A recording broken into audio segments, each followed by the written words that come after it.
Hello, Garland Nixon here, and there's an admission that the neocon economic war on Russia has failed. Let's talk about what that means in the overall big picture of the neocons' attempt to dismember Russia. Let's talk.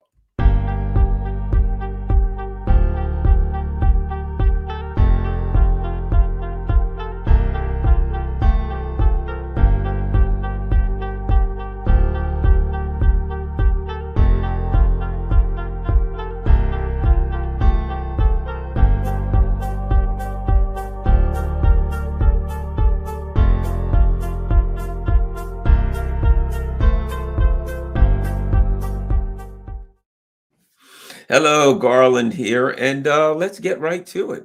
It seems to be the admissions are getting louder. The voices are getting louder to state the obvious, kind of like if I looked at this, if I looked into the computer screen in front of me and said, that guy kind of reminds me of Garland Nixon.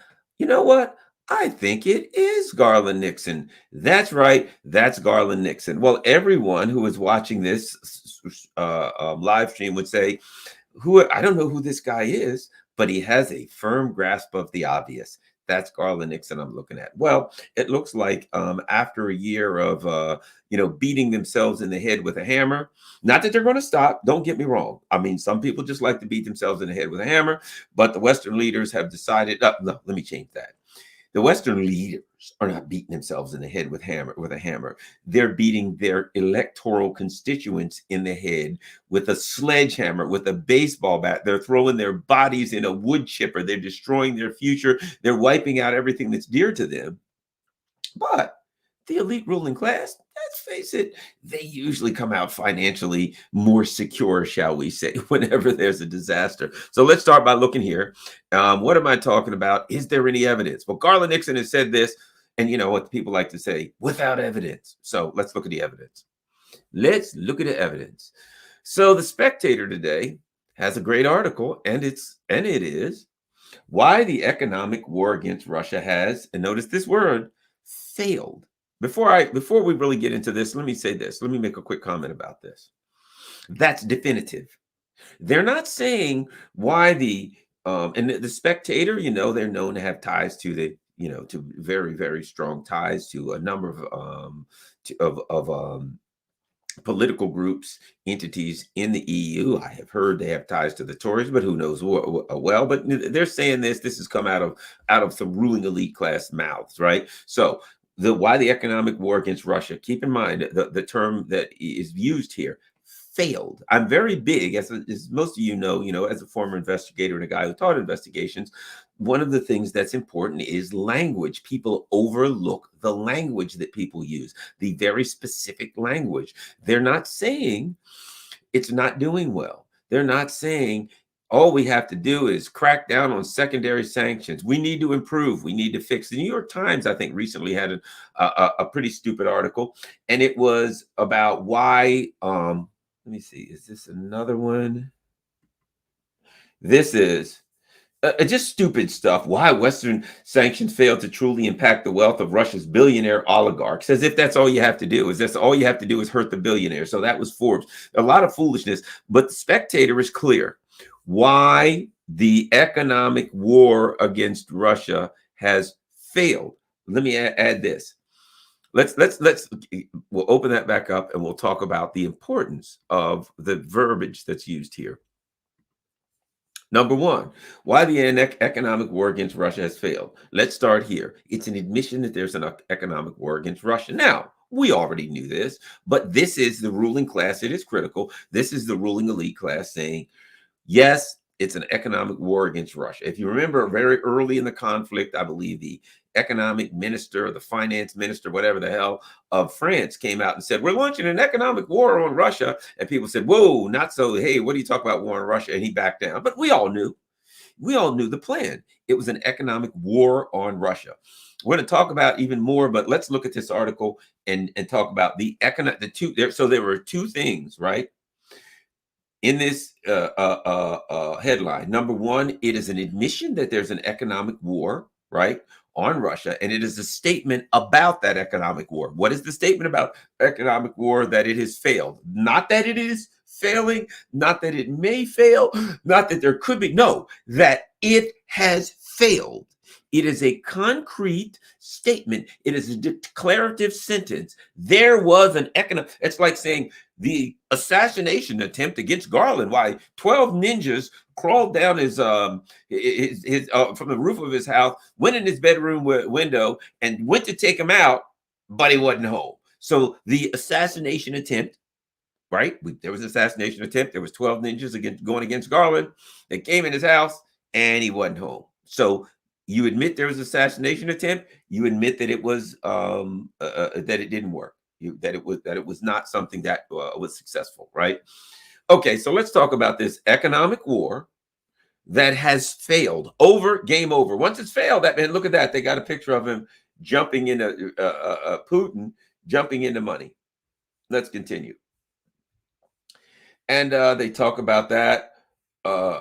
So they're talking about, now they have to start off, of course, with propaganda. The inference was that Russia's lost so much military. It is a shadow of the military superpower, blah, blah, blah. Oh, they got to say that stuff. Russia's born heavy. So you notice they all start off with stuff. It's stuff that they start off with. It's like pro forma. We have to, in a performance, we have to do a certain performance. So we have to start off, in order to have any gravitas, in order to be even accepted, we have to start off by doing the obligatory, I hate Putin, the Russians are losing, right? So you start off and say, well, we hate Putin and the Russians are losing. Oh my God, they're just losing people. Everything, it's over for them. Storm Shadow Chaser missiles are coming in. They're done, right? You got to do all that. And then you go to the truth. But we should avoid being smug. The truth is that the war is not going for the well for the West either, at least in one respect, right? So they go on.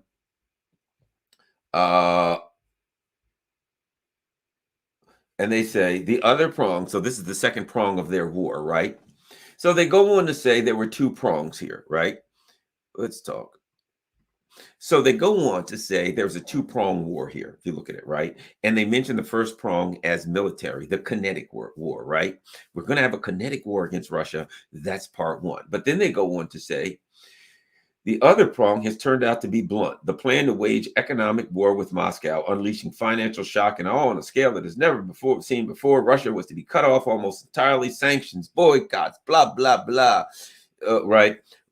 With the theory, and they would be impoverished into surrender, right? Listen to this, what they say. Few people in the West are aware of how badly this aspect of the war is going. There is a reason. The Spectator, right?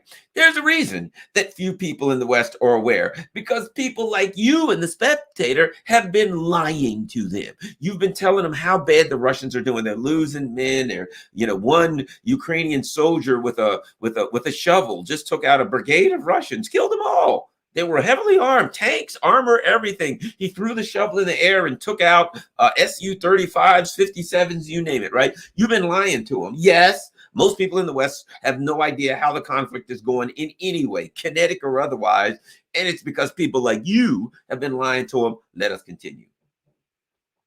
Europe has itself paid a high price to effect a partial boycott, notice this, of Russian oil and gas. So they go on to talk about some numbers, blah, blah, blah.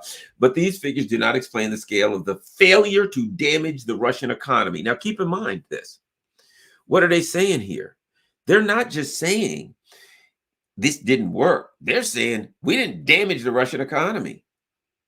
We threw a rock at the Russian economy and it bounced off. We threw a boulder and it bounced off. It's a realization of something, but let's keep going. Listen to this. As its oil, listen, it says, it soon became clear that while the West was keen on an economic war, the rest of the world was not.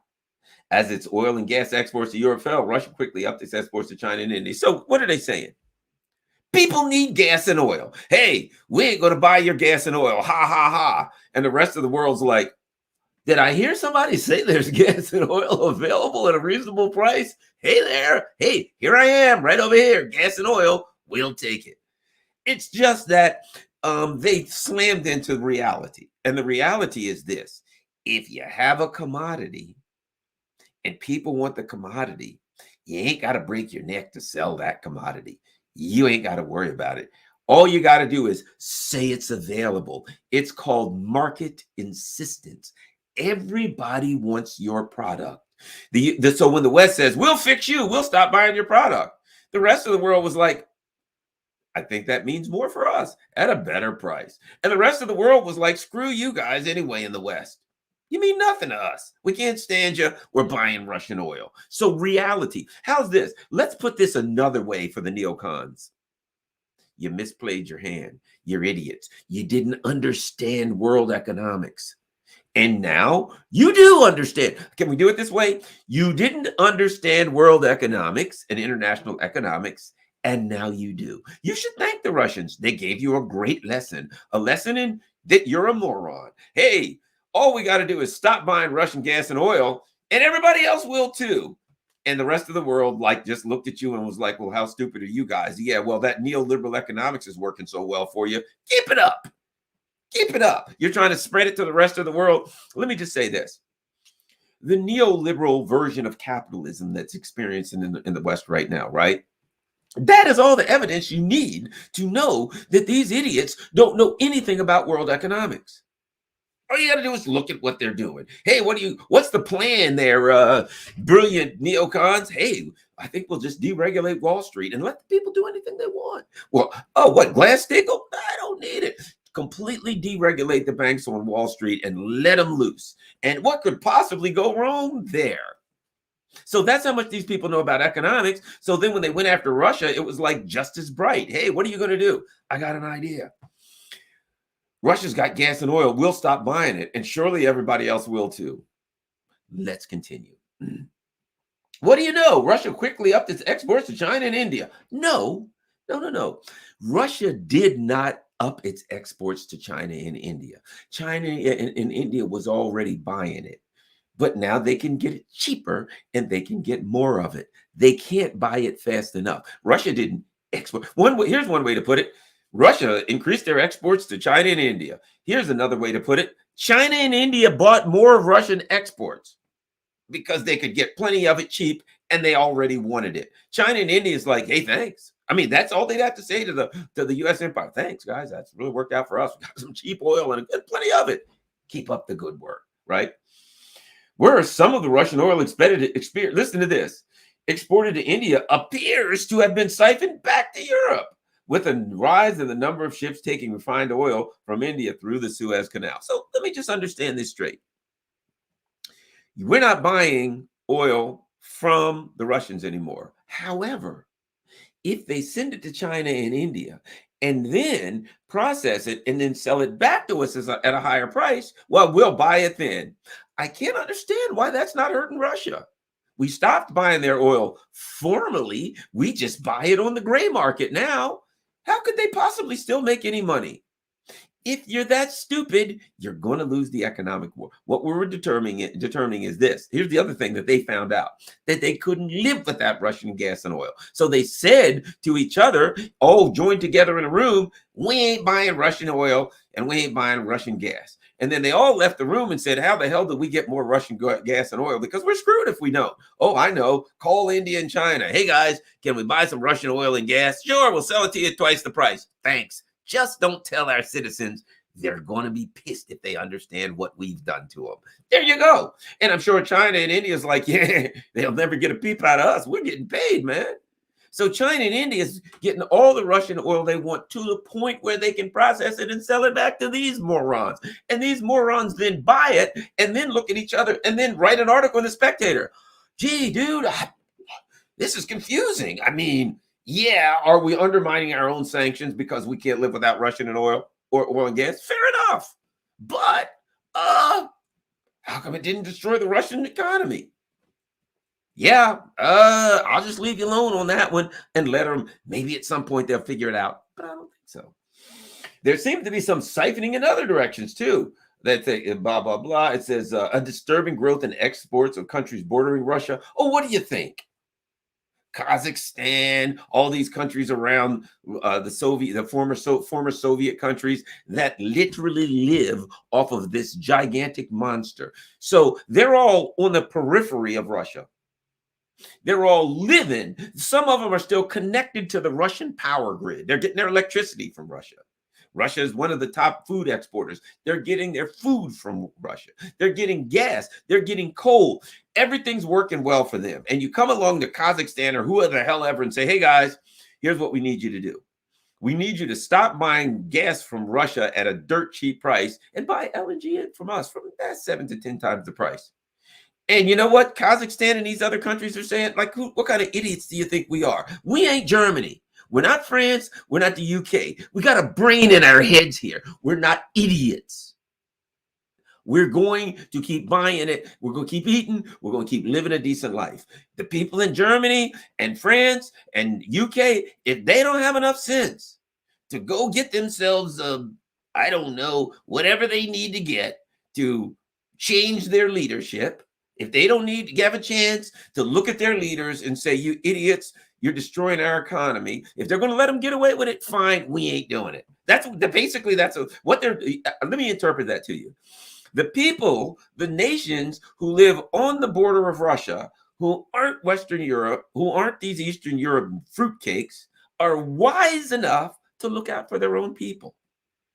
I can't imagine that happening. Certainly, we don't have to worry about that going on with any European leaders right now. We don't have to worry about them being wise enough to look out for their own people. They're quisling traitors, and that's all they're going to do is what quisling traitors do. Let me continue.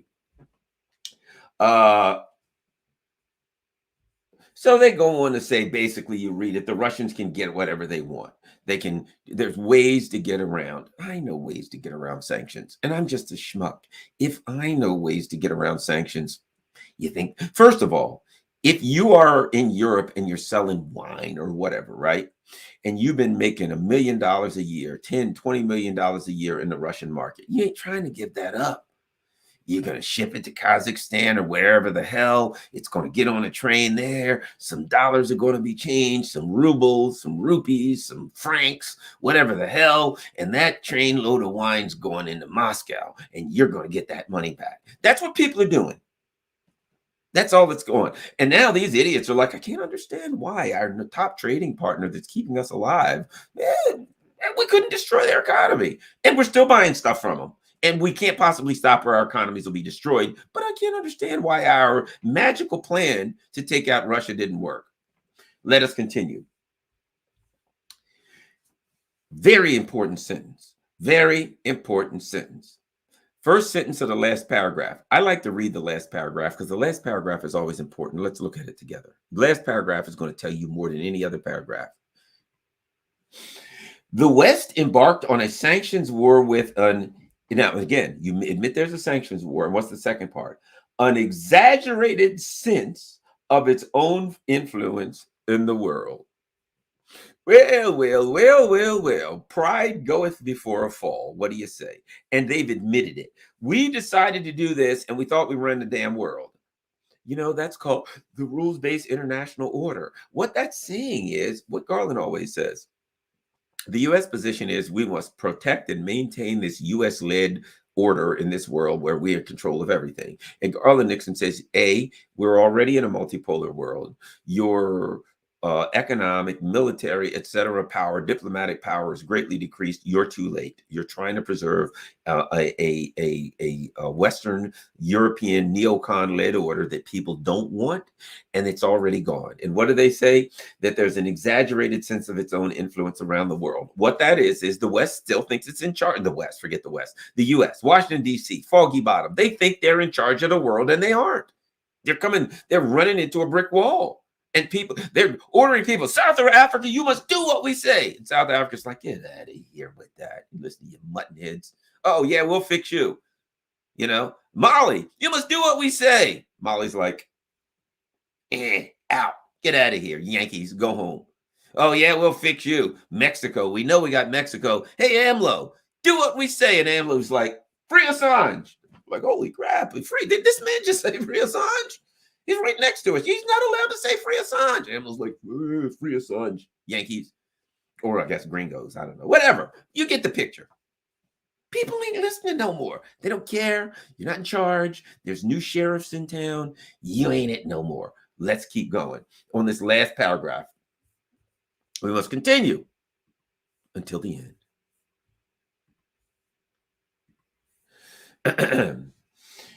As we have discovered, found that out, did you? Non-Western countries lack the will to impose sanctions on either Russia or Russian oligarchs. How about this? They lack the stupidity to impose such sanctions on Russia. The stupidity. Okay, the results of the miscalculations are there for all to see.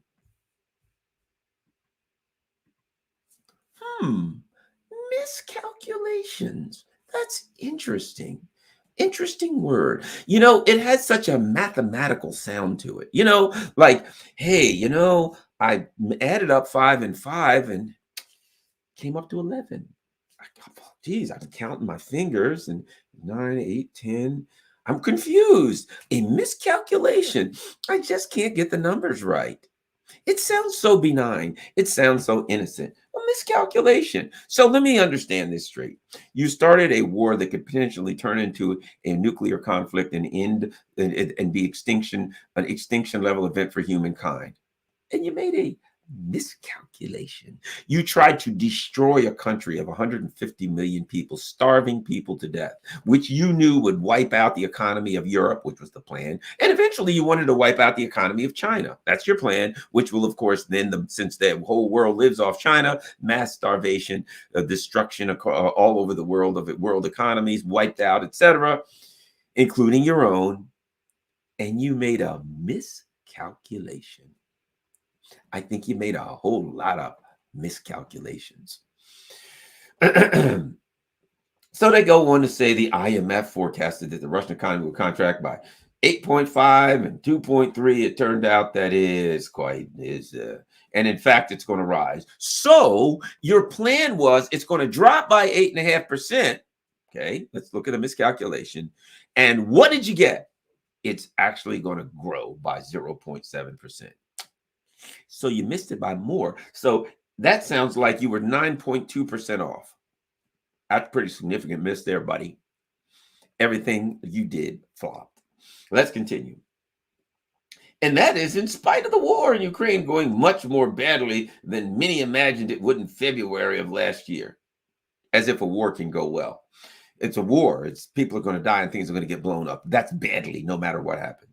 The Russian economy has not been destroyed, you think. It was merely reconfigured, reoriented to look eastward and southward rather than westwards. That's because they got stuff that people want. See, the people who have turned our economy into this magical financialized garbage of derivatives and asset-backed securities and God only knows what, right? Slabs, student loan asset-backed securities, you name it, right?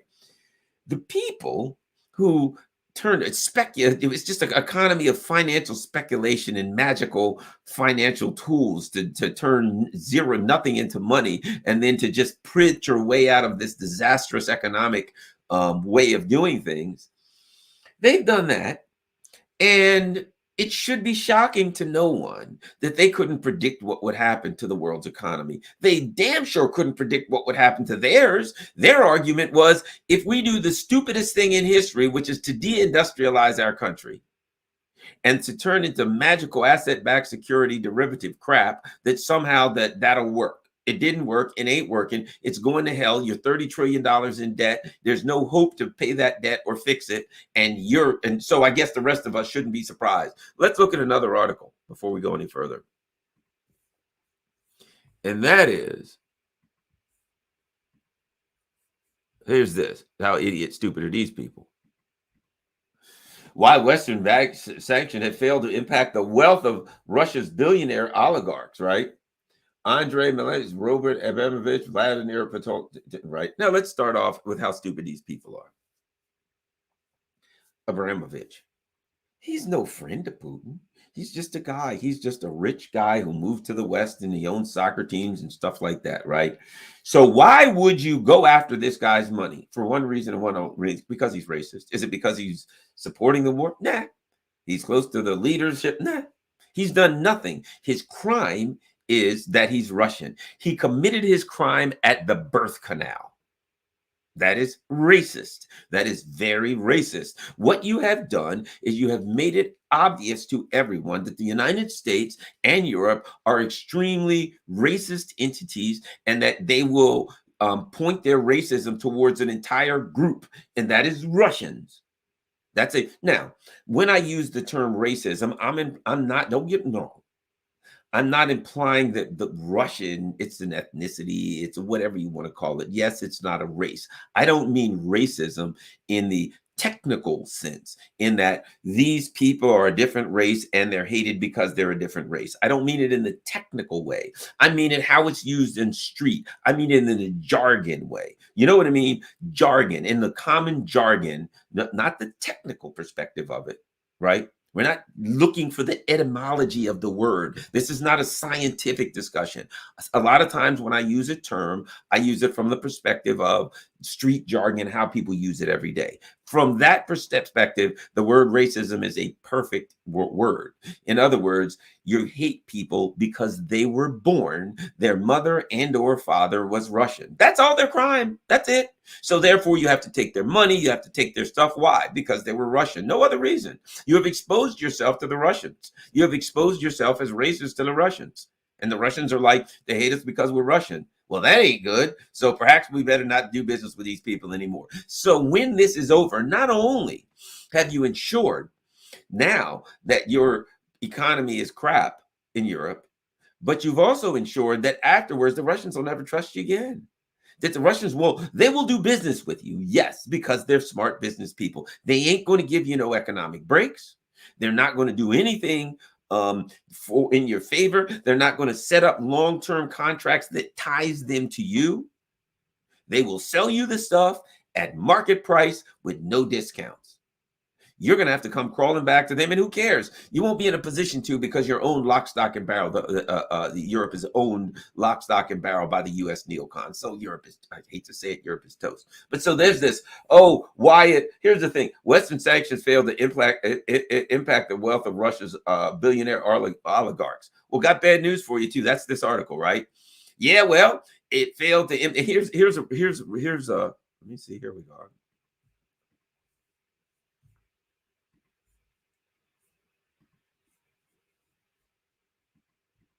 Right? Well, bad news. They fail to impact the wealth of the everyday people in the world in Russia, on the ground in Russia. Yep, didn't impact the oligarchs, didn't impact this friggin' guy working at a snowball stand in downtown Moscow. They have snowball stands, probably not. But you get my picture. It didn't affect anybody. So why not say the billionaire, the oligarchs, right? 39 billionaires sanctioned by Western countries have regained a staggering 104 billion since last March and are down nearly 13% since the day before Vladimir Putin's invasion. Well, here's the thing. They live in the West. I don't know if you noticed, but under neoliberal economics, under the neoliberal version of capitalism that we have, if you're rich and you live in the West, everything funnels upwards. That's how neoliberal capitalism works. It funnels money upwards from the working people to the rich. So they live in the West. Things ain't going down for them. Okay. Things are not going to get bad. Hey, I can't imagine this. There was a billionaire living in the West and things just kept getting better for him. They never got poor. Show me a billionaire anywhere in the West who's lost a dime. COVID hits. Hey, how's the billionaires doing? Yeah, they doubled their income. Oh, crap. 2008, tripled their income. There's a war, quadruple their income. Everything. Here's what I can tell you about neoliberal capitalism, the system that we're living under. Any disaster, the rich people get richer. The billionaires, I'm not just the rich, the billionaires. The rich people, some of them may lose something. The billionaires, the oligarchs are always going to get richer the worse it happens. So the idea that the sanctions didn't impact the wealth of Russia's billionaire oligarchs. It probably did. They probably made more because sanctions make oligarchs richer. That's the system we live in. They live here. They're going to get richer. They're invested here. They're going to get richer. That's what sanctions, that's what disaster does under neoliberalism, right? That's it. They go on.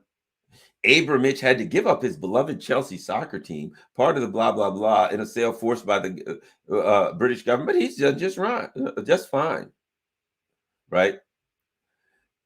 His fortune dropped from 14.3 billion on February to 6.92 years later. And I'm thinking, oh yeah, man, that guy had it. They had a paltry $6.9 billion. I don't know how he scraped by. But now it's back up to 9.2 billion, Forbes estimates. Let me throw this out at you. What kind of an idiot sanctions? We're going after Russians. What are we going to do? We're going to make their billionaires poorer. What about the rest of the people of Russia? They'll probably do fine, but we're just a handful of billionaires. What is it, 6 people? Even if you win, you lose. Let's just say, for the sake of argument, that they had success and they made the six Russian oligarchs were worth 10 billion each. Every one of them lost their money. They went back to Russia's poor, right? How does that affect anything? How does it make your plan better? How does it hurt Russia? How does it do anything? It does nothing. But these racist people who hate Russia on a racial level can now say, yeah, we got 6 Russians were hurt. Really hurt them. Really. And how did it further our plan for world domination? Yeah, well, it didn't really. It probably hurt it. But that's not important now. We got a good feeling. They got a good feeling. So let's talk about this. These idiots. Let's talk about this. Let's chat about this a bit, shall we? Now that we've gone through all of that stuff. To look at this, to me, to say that for the West to admit, to come to an admission and say why, as the Spectator says, why the economic war against Russia has failed. For them to say that the economic war against Russia has failed, in my humble opinion, means that their war against Russia is lost. Here's what I mean. In reading various documents, in reading 1998's The Big News Brzezinski, the Big New Brzezinski's The Grand Chessboard, in reading the Rand Corporation / Pentagon document about how to hurt Russia and how to weaken Russia, right? Ukraine was never intended as a military ground on which they would defeat Russia. See, that's the important thing. The neocons, who, let's get back to their plan, their devious and evil plot, is to get Russia in a political and economic weak state, to an economic and political weak state, so that they can overwhelm it, swarm it, take it, rob it, steal all of its parts. They're criminals. That's what they want to do. We want to go to Russia. They got all this stuff. We want to divvy it up amongst each other, steal everything there. And who the hell cares about the people they can starve? You know, they can, Libya will have literal human slavery. They're fine with that. They don't care. That they're good with that. The chaos. They hate the Russian people. They just assume genocide them, right? Which ain't happened. So their plan was never, see, this adjusted. They had to adjust their rhetoric, not their plan. What did they say? Okay, remember Lloyd Austin. Ukraine is going to weaken Russia, so Russia can never do this again. In other words, defend itself. That's what Russia's doing. It's defending itself. Another superpower has come to its border. Another world power is attempting to surround it with bases, come up to its border and threaten it, so eventually it can be dismantled. So what they said is, we've got to stop Russia so it can never do this again. In other words, can never defend itself. That was the plan. Weaken Russia. Ukraine, now, after they started it, and it was obvious that Russia was not going to sit there and let them, set Ukraine up, and they were not going to, let Ukraine get to a point where it was so powerful, where it had so, nukes showed up and things like that. Russia wasn't having that. So they hit it first. They were like, we know we're going to have to fight. You know you're going to fight. It's martial arts, right? You know there's no way around it. I'm going to have to fight. You're better off to strike first. If you know you got to fight, so hit your enemy first before he gets a chance to strengthen himself up, before he gets a chance to get more weapons, before he gets his feet set. You hit him first with everything you got and take him down, right? If you know you got to fight, there's no way around it. You choose the time and place, not your adversary. Okay, so that's what Russians did. You guys, we know you're coming to get us. We know you're going to use Ukraine. We're hitting Ukraine before you get a chance to get it, any more weapons in there or anything in there, right? So The plan was, okay, now we will turn Ukraine into an Afghanistan and we will fight Russia for years and years and years and years and years in Ukraine, and we will drag them down. Now, what did they say rhetorically? Ukraine must win. Russia can't win. Ukraine must win. Now, that was for the constituents. That they couldn't say to the average citizen in America, and God knows in Europe, whose life style has been turned into a living hell, who can't afford anything anymore, whose their hope for them and their future has gone down the toilet. They can't very well say to them, yeah, we're just doing this to weaken Russia up a little bit. Last couple of years, they'll be weak and all will be fine. We'll have no chance of winning this, but hey, right? No, they had to say to the schleps on the street, to the blue and yellow flag waving dupes, they had to say to them, look, we're going to win for sure. We're staying in it. Ukraine's going to win. They can't say Ukraine has no chance. Ukraine's going to win. So this was rhetoric. This was lies and rhetoric for the people on the street to get them to believe something enough that they would continue to support this fight. That's all. Continue to support this as long as we can possibly get you to support it. So that's the fight, that information war, all that. The information war was against the people of the West to keep them docile, to keep them ready to take the pain, to keep their mouths shut as long as possible so you could continue this thing. Meanwhile, it was, here's the 1-2 punch. Here's the combination. Number one, we get the war going. We draw Russia in so we can have it as Russia's Afghanistan and Russia has to fight, and that's going to make them weaker. That's one. But that's just the setup for the haymaker, right? That's the leading punch so I can hit you with the big right. Okay? The leading punch is get that going. The big right is, the big knockout was, okay, then we can do the sanctions that we always wanted to do. And then that's what we'll knock Russia out with. And that's where they got such a big problem today, because the knockout punch was supposed to be the sanctions. The sanctions was supposed to be what they were getting Russia set up. We'll draw Russia in. They'll start fighting. They'll get weaker. But then we'll use the sanctions to hit them upside the head with this baseball bat of sanctions. Boom, they lose. And it's going to be quick and easy. And now they admitted, we set them up. It's like this. I've said, if you ever watch a boxing match or a fight, and some guy, right, he leads with the left. He keeps leading, Muhammad Ali, he keeps throwing this left, this jab, jab, jab, jab, jab, jab, jab, jab, jab, and set you up, and then wham, out comes the right. Okay. What happens if you set up with the left? Oh, you lead all you can. You get this guy, the guy drops his arms, and you come out with the right. With everything you have, the hardest punch you've ever landed in your life, and you get the guy smack on the chin, wham! And you look, because he's going down like a lumberjack. You ever seen anybody get knocked out, right? You can see somebody take a palm strike, right?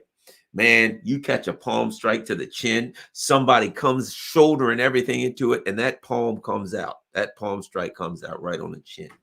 Pow! Man, it'll knock a person out like a lumberjack. They'll fall like a tree. Woo! Boom, right? That was the plan. The plan was set him up with the war, and that's the palm strike flat on the chin. He ain't going to see it coming. He's going to be knocked unconscious. Now, imagine this. You set the person up. Out comes the palm strike to the chin with everything you got. Wham! And the guy just kind of shakes his head, shakes the cobwebs out, looks at you and smiles. Is that all you got? You're in trouble, ain't you? Because it is all you got. It is all you've got. It is. Remember the Matrix when what's his name? Neo was fighting the agent, and he's fighting, and finally he throws the guy under a train, and a train runs over the guy, and then the train stops, subway car, and the guy gets up, opens the door, and comes out. Now he realizes at that point, I've thrown you under a subway car. You've been run over a subway car, and you came out the door. Oh, this ain't good. And he takes off running, right? Well, lots of cool things happen, but here's my point.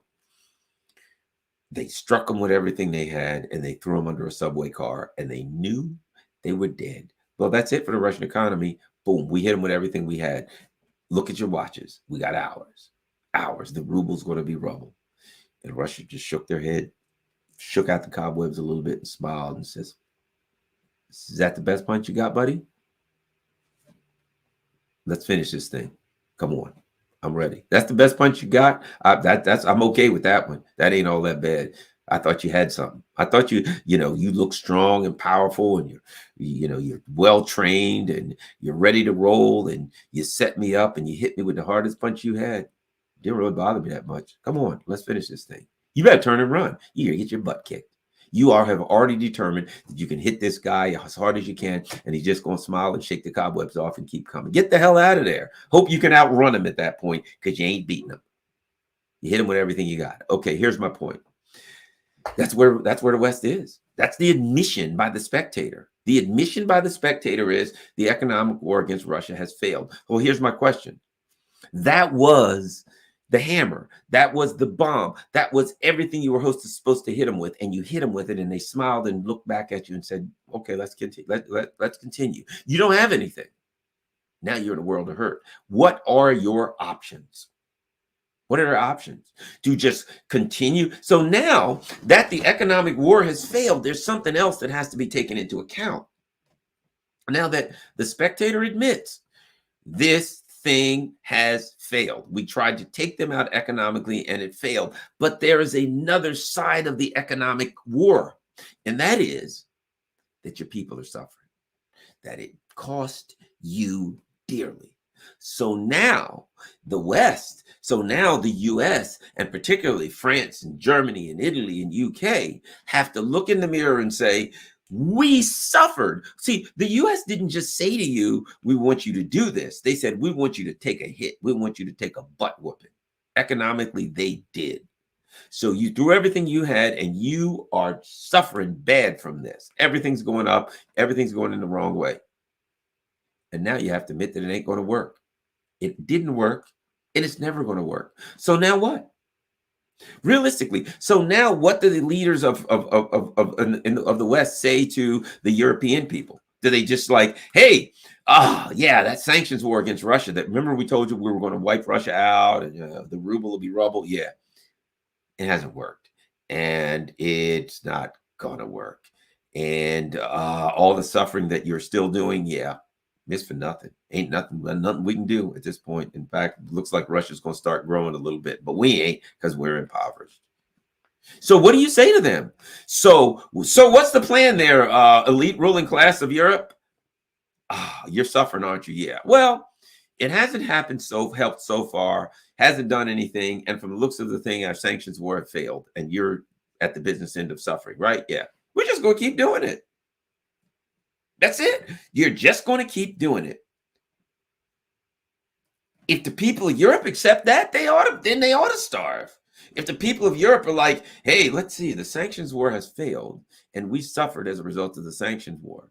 And it isn't failing. It isn't that it might fail. We have been told it's over, game, set, and match. We have lost, and we're suffering because of what we're doing. And our leaders are saying to us, oh, by the way, you must continue suffering, even though we now know it's all for naught.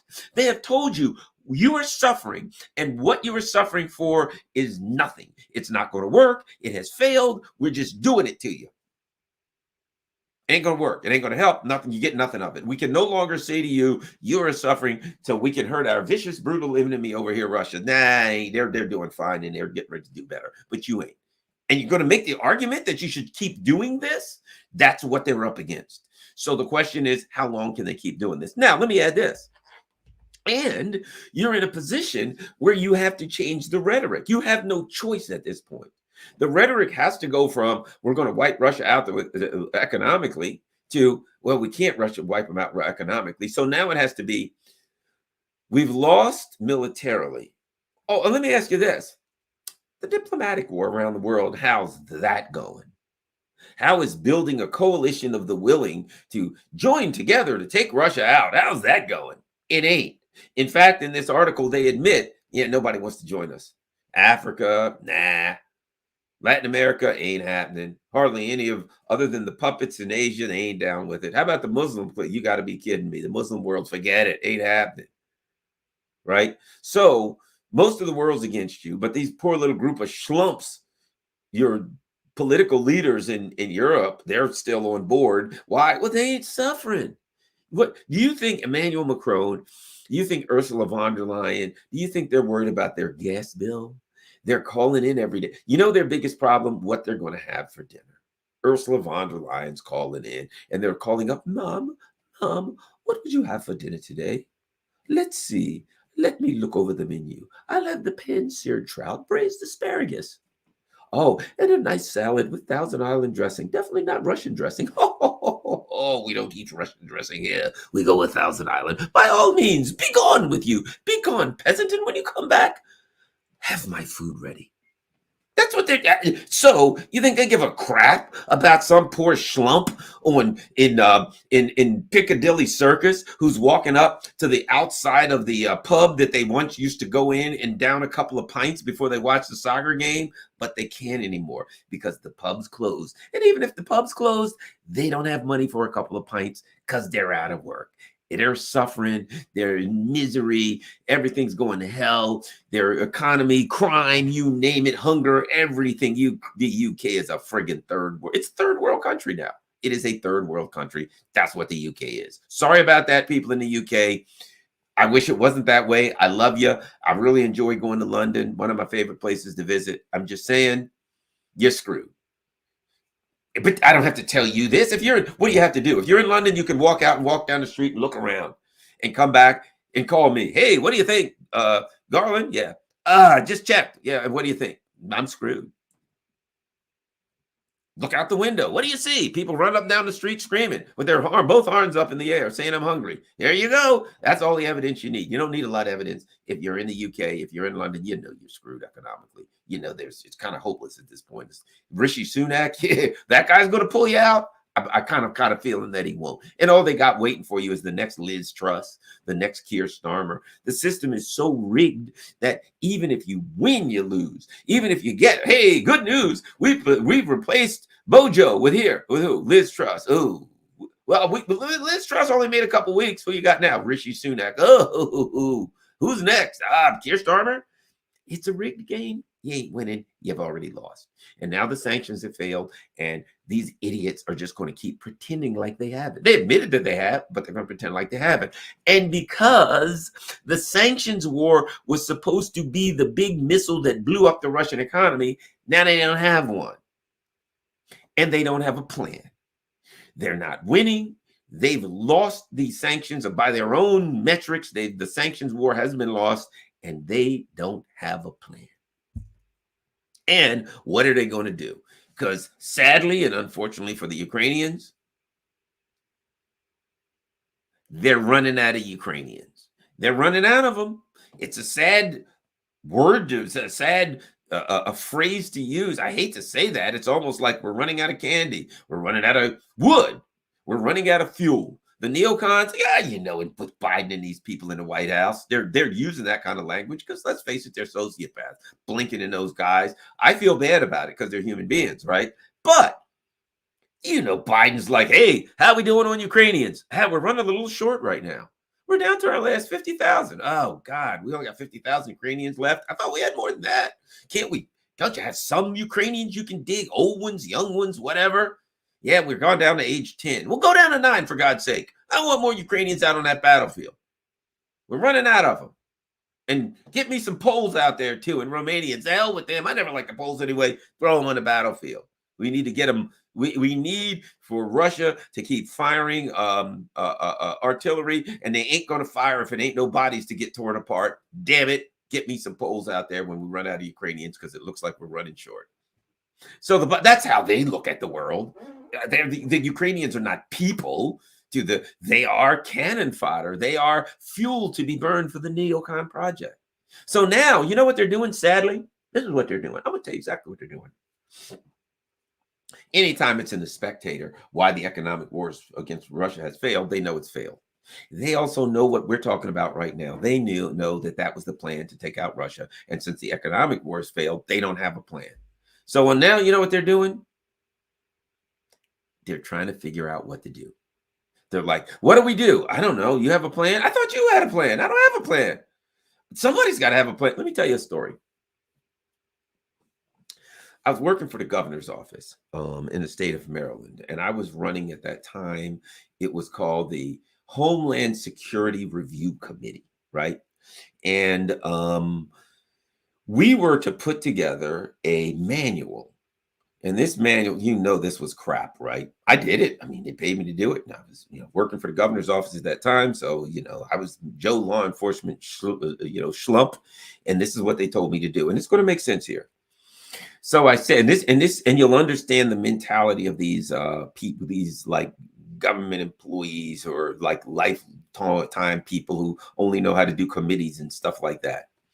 So at any rate, so we're supposed to put this together, right? And I'm being the practical person, right? They're like, what we need a manual, and the manual has to say, in case of a terror attack on the Chesapeake Bay, this is what we would do. I was in charge of a lot of activity in and around the Chesapeake Bay, so they gave it to me, right? To make this committee, help this committee come together with this thing, right? So I said, okay. So of course, the first thing I said was, well, actually, if there is a terrorist attack on the FBI or on the Chesapeake Bay, guys, by law, the FBI is in charge. By rule, the commandant of Coast Guard Group Baltimore is in charge. So we don't need a manual, because if in fact there is an attack, a terrorist attack on the Chesapeake Bay, like they blow up a ship or something, we'll just be able to do what the feds tell us to do, right? So that's the reality. But that, of course, these people, they had to justify their resistance. No, we need one anyway. I'm like, okay, it's okay, fine. I knew I was on this committee and they wanted me to do something, and I knew it was bullcrap busy work. But hey, that's what they wanted me to do. I followed orders. This came right from the governor's office. Okay, here's where I'm going. I wrote up a manual that was blank. I created this beautiful manual. It had an introduction, what we were, all this stuff. And then I had chapters, and the chapters were named and I broke them down, but there was nothing in it. It was like, this is the introduction. Chapter 1, response. Chapter 2, manpower. Chapter 3, whatever, right? And I had it. So it was a beautiful setup for a manual, but there was nothing in it. So my thing was, I'm going to put together put together what the manual will be, what it'll look like. It'll be beautiful, everything, but we're going to have to write in here. But at least I have the various segments, so we can, as a committee, get in and fill out the segments at the end. So something I like to do. If you have a problem, create a structure. So I created this structure. I'm going somewhere with this. Okay. So I create this structure. So the guy that was under the governor's office in charge of all of this stuff. So we start talking, and he's like humbling, bobbling, and I say, let me talk here. And I say, I've got this manual, and give everybody a copy. If you see it's blank, but you can see that it's structured, blah, blah, blah, blah, blah, blah, right? Yay. So we're drinking coffee and whatever. So they go through a break, coffee break. So me and this guy run in the bathroom. Well, I go in the bathroom to go to the bathroom. I'm standing next to this guy, and he's going, whew. He's like, man, I'm glad you did that. And I'm like, dude, I had a manual, but it has nothing in it. It's empty. It's blank. And he's like, yeah, but at least you got something. I didn't even know what we're supposed to be doing, right? I have no idea. The guy's like, I have no idea what they want me to do. At least you've got something, we can work from there. Here's my point. When you're around committees and government and bureaucrats a while, you understand how they think. And sometimes they're trying to do something and they don't have a clue what they're trying to do, and they're just marking time. This guy, if I hadn't been there, I don't know what that committee meeting was about. He had no structure. He had no clue what he was supposed to do. But luckily, I started with the outline of a manual, and we filled that out and eventually got a worthless manual done, which was absolutely worthless. And the governor signed off and he was thrilled, right? But it was absolutely worthless. But here's my point. So now this is where these people in power, the neocons, are sitting. They have failed. So they're sitting around like Biden and Blinken, and these people are sitting around, right? And they're like, okay, where are we? All right, sir, here's where we are. And, they probably got like a whiteboard, and they got, this is a picture of Vladimir Putin. And they all go, oh, boo. Good work there. This is a picture of Russia. They're all like, boo. This is a picture of Zelensky. Yay. Right. So they show them some pictures, and they're all yeah, victory is ours. Right. Okay. As you probably know, our plan was to draw Russia into this fight and then wipe them out with an economic sanctions, right? With economic sanctions. Yes. Well, we drew them into a fight. We got that part done. And we levied all the economic sanctions against them. Got that part done. Yay! Woo! Good work. All right. High five, bro. Right? Unfortunately, the economic sanctions did not work, and we have to admit that that part of the war is lost. And everybody's like, boo. And they're like, okay, well, that part of the war is lost. What do we do now? And everybody looks at each other. Unfortunately, when we started this war, we didn't really have a plan if the economic sanctions didn't work. We really thought they would. And now that they haven't, and what do you think? Hey, Jake, what do you think? Victoria? Anybody? And they're all like, I think it's time for a coffee break. That's right. Brilliant idea. We'll go. And they're getting donuts and they're shoving stuff down their throats, eating Danish cheese, Danishes, blintzes. What's a blintz? Eating blintzes, everything, right? Blintzes. And they all sit back down and it's time again. All right, what's the plan? And they all just look over each other. We don't have a plan. But just like in there, nobody, I was the only one that had a semblance of a plan. And it wasn't really a plan. It was a blank structure, an outline of a manual with nothing in it, right? But at least I had something. They don't have anybody with a manual. They don't have anybody in the national security meeting with a blank outline. They got nothing. You know what their plan is? Hey, let's go after China. I'd send some nuclear subs to Iran and North Korea. Wait a minute. What about Ukraine? Yeah. Ukraine? What? Yeah.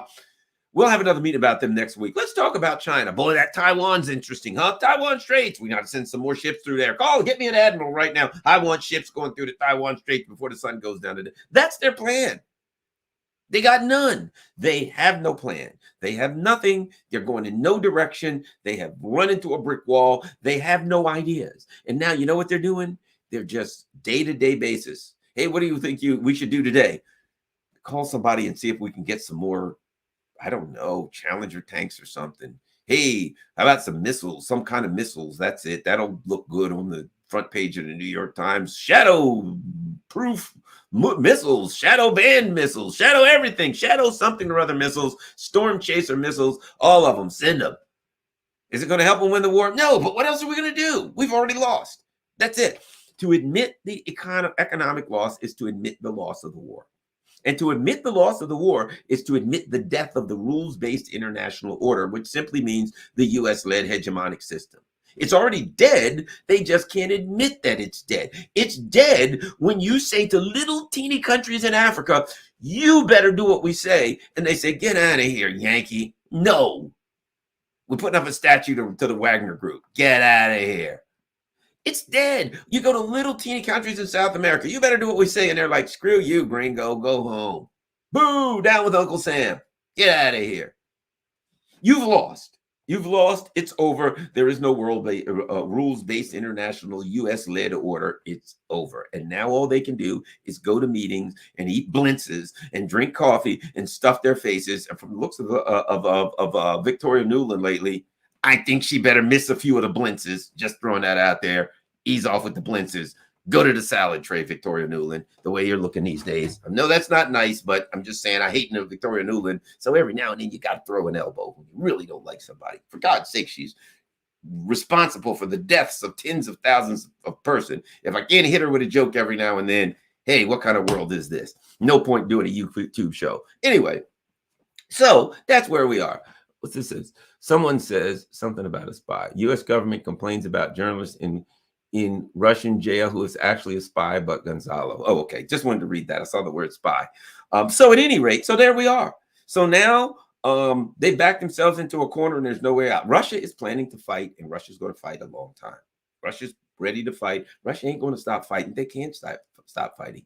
This is existential to them. They will never stop fighting.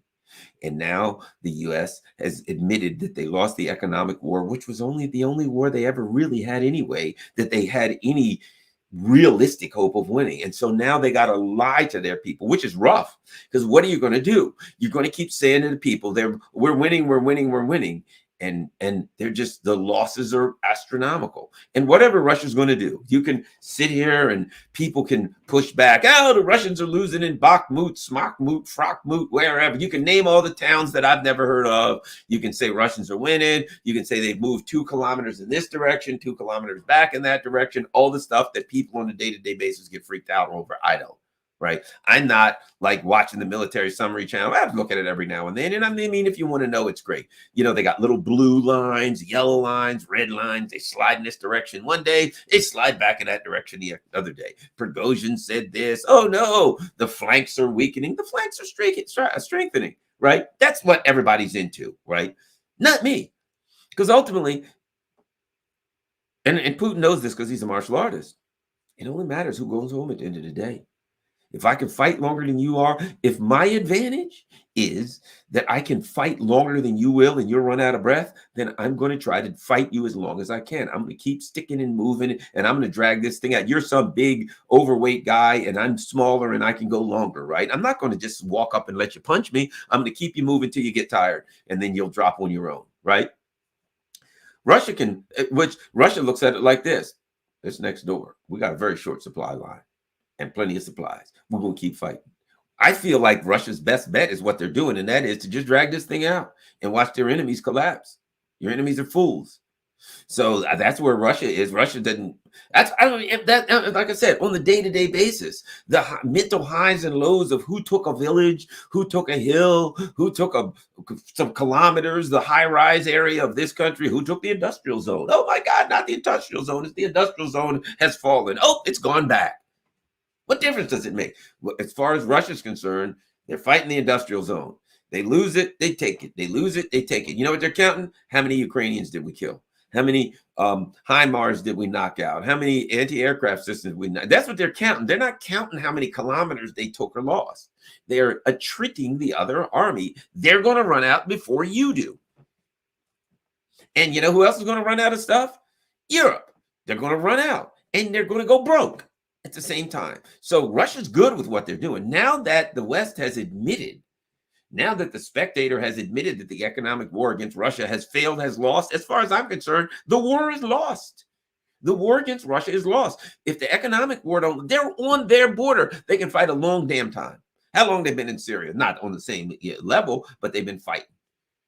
They fought for a while in Chechnya. The Russians can fight for a while. That's kind of what they do. So they're ready to battle and to fight, and they ain't giving up. And they're like, the Russians are fighting with shovels. Here's the bottom line.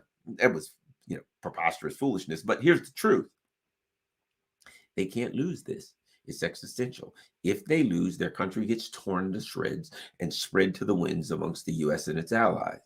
They would fight with shovels if they had to. If they were down to the last shovel, they would fight with that last shovel because they know what the alternative is. So they ain't going to stop fighting. So I would make an argument that now the Spectator has basically said, as the Spectator says, the economic war against Russia has failed, get rid of the word economic. That means the war against Russia has failed. And now we're just seeing how it ends. That's all we're doing. We're seeing how it ends. And it ain't going to be good for the neocon. All right. Thanks a lot, you all. Let me look. 1,480 people. Let's see. Not a lot of super chats today, but I'm sure there's some. So we're going to peep and see if there's any. I didn't see any, but maybe there's some. Are there any? Oh, the stinking people. I think they did it on purpose. The super chats are like this really light blue and you can't see them. Always enjoy your analogies. Have you ever seen the Everlasting Present documentary? No, it's made by Igor Lopatnik, maker of Ukraine on Fire, and Ukraine. If you visited, he would be a great guest. Oh, yeah, I know how to get in touch with him. I've met him on a number of occasions before. The Everlasting Present documentary. Oh, that's interesting. It's not easy to see this. Jungle Ojin, who will buy U.S. manufacturer if it strip mines the EU? Yep, good point. Oh, the EU is so done.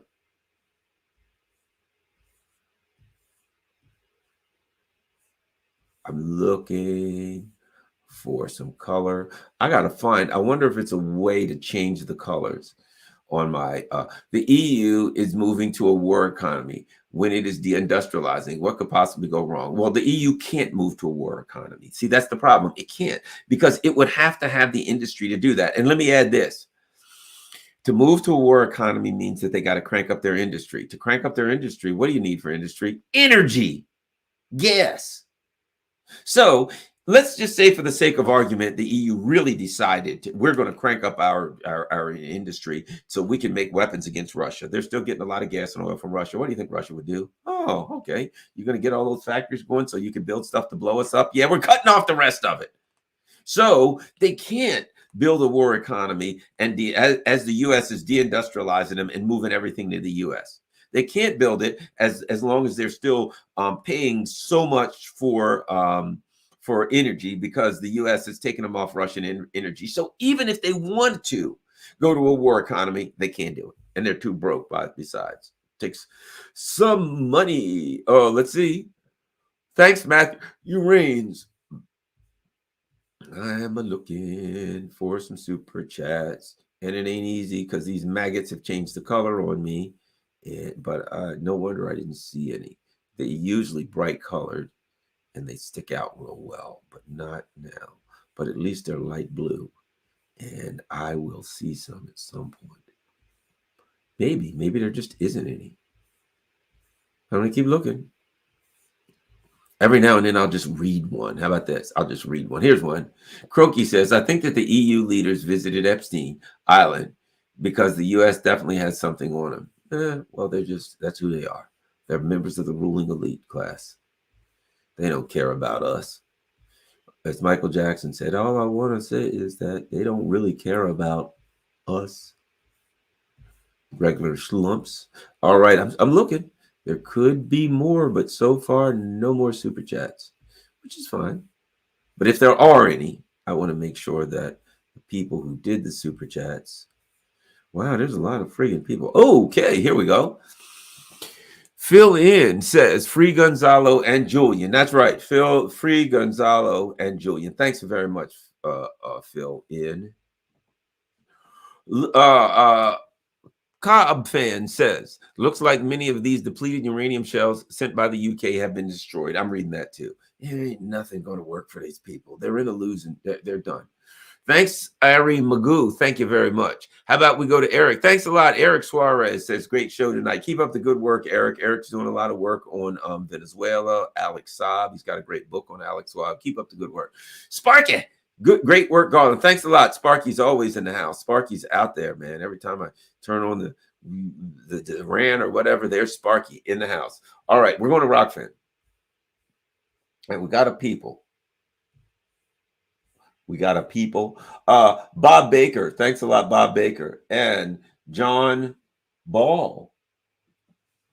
Thanks a lot, John. All right, let me see. Any more before I get ready to run off? Any more super chats? I don't want to miss anybody.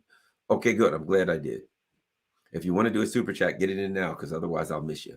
Terry Stevenson says, you said it, Garland. Here's something for your brand new studio. Hey, the ASEAN just de-dollarized. Hoorah! Hoorah! Does anybody know what that means? I'm in the military. You know, hoorah! Terry Stevenson, thanks a lot. All right. U.S. taxpayer money goes, I'm willing to bet money the Ukes were stupid enough to keep all the weapons in that place and prep for the offensive. And so it's literally over in that one strike. Yeah, there was apparently, I don't know if you know it, apparently there was a missile strike. The Russians had some missile strike somewhere in, you guys may be familiar with it, somewhere in Ukraine. And man, if you go on Telegram and see that, it was one hell of an explosive. I looked at it like, oh my God, they used tactical nukes. It was which says they must have hit like I'm thinking, ammo dump or something like that. It was an ammo dump because man, that was major blow. Ukrainians are trying to downplay the strike, saying it was a battery factory or just fuel, but I don't buy it. I don't know what it was. We don't have any way of knowing what it was, but I know it blew up to hell. Whatever it was. Western Ukraine, biggest explosion ever. Pavlograd, that's it. Glide bombs, clever those Russians.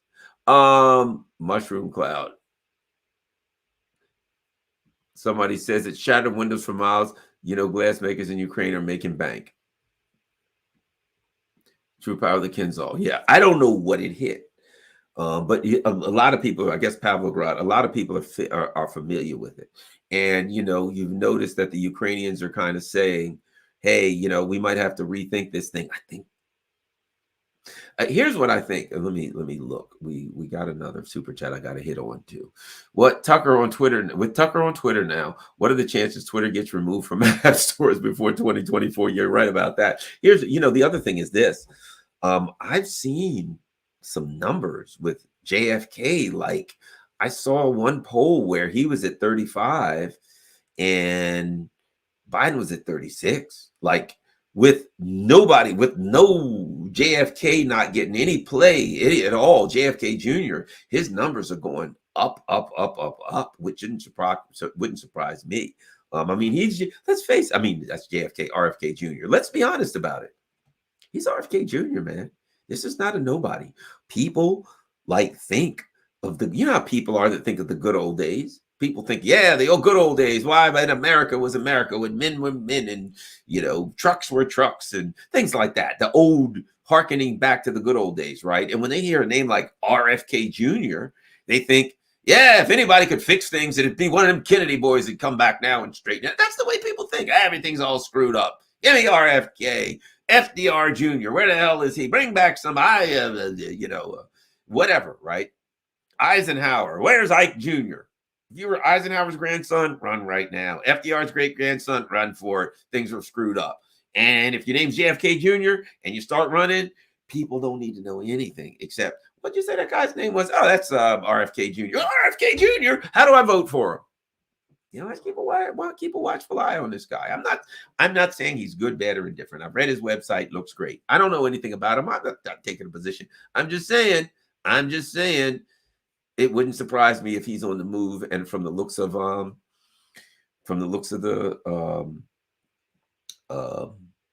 polls, he is definitely on the move. Interesting stuff, huh? Very interesting stuff. Yes, so and here's what I'll say on the big Kinzhal or whatever the strike was in Pavlograd and this gigantic explosion. It appears to me with the a flurry of violent missile attacks by the Russians and bombing attacks by the Russians over the last week, 2 weeks. It appears to me that one of the plans for the Russians was to look, you idiots, you told them you were going to attack, right? So what do the Russians know? If you're planning on a big offensive, that means you have to muster your forces. You have to get lots of ammunition and stuff ready. You have to prep. And you got to gather all of these things together, get them in one spot so you can attack. So what do the Russians know? That come spring, that they needed to utilize their intelligence assets to determine the location of the military men and material that were going to be used for this offensive, right? It appears to me that the Russians did what anybody would do.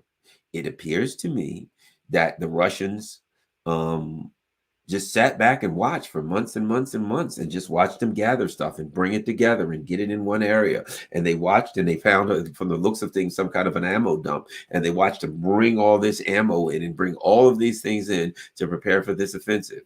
And once it all got gathered, mustered nice in clumps and spots, boom, they just rained missiles on those spots. And so what happens is you get everything planned, but it looks like the Russians used their intelligence to find out where the hardware, the men and material that was located, that had been mustered and stored and prepared for this spring offensive. And I think the difficulty they're having doing the spring offensive is that I think the Russians have so highly depleted the things that they had prepped to use in the offensive that they got the people to do the offensive, but I don't think they have the necessary material to do it anymore. And now what you're seeing is, you notice they attack on this flank, that flank, counterattack on Bakhmut, wherever. I think what you're seeing is this is the closest thing to a spring offensive that they can muster. That it appears they're getting hit hard and they just can't muster a whole lot more. And so what you're doing is getting this pinprick attack. Anything else? I'm getting ready to throw in the towel. I just want to make sure I didn't miss any. The art of war is to avoid with diplomacy. Absolutely. But the neocons don't do diplomacy, do they? You said it, Garland, here. Okay, so it looks like I got everybody. Yeah, it looks like I did. Looks like I got everybody on Rockfin. All right, thanks a lot, you all. I am out of here. And I will end by saying this. Thanks a lot. We got 1,364 people. So we need 1,364 likes. Smash the like button, all. Smash the like button.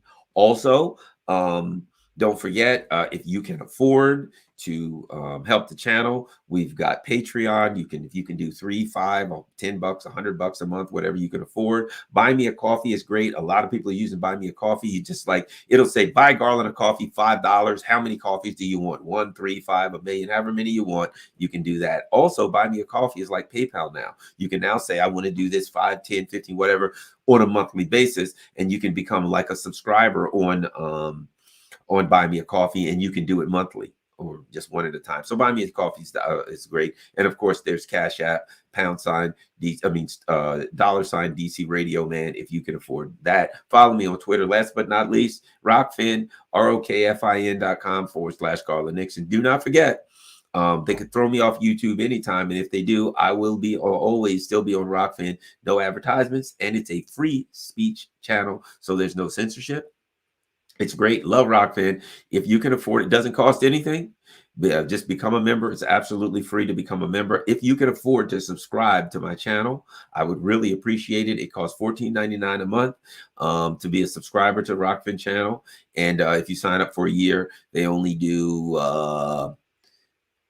they take off a couple of months, so it comes to like $12.40 something, right? Of $12.40 something. If you can afford it, you don't have to do that. You can become a free subscriber, but I would appreciate it if you could help the channel. If you can become a excuse me, you can become a member free. If you can become a paid subscriber, if you can afford it, I'd appreciate those who can do it. Lots of ways to give and help the channel. All right. Thanks a lot, everybody. I certainly appreciate it. And if you can't, just enjoy things as best you can. The only thing, if you can't afford to do anything, that's fine. This is here for anybody, but make sure that if you at least share it on all your social media platforms, that would be highly appreciated. And click the darn like button. If you doesn't cost anything to click the like button and to share this on all your social media platforms. Thanks a lot. Peace. Camilla V. Hey, Camilla V. Where's Kinky? And where is, of course, my main man Sparky and Chicken Patty, right? Peace. I'm out. Oh, wait a minute. Wait a minute. Fern Dog said, brilliant podcast tonight. Thanks a lot, Fern Dog. Peace. I'm out.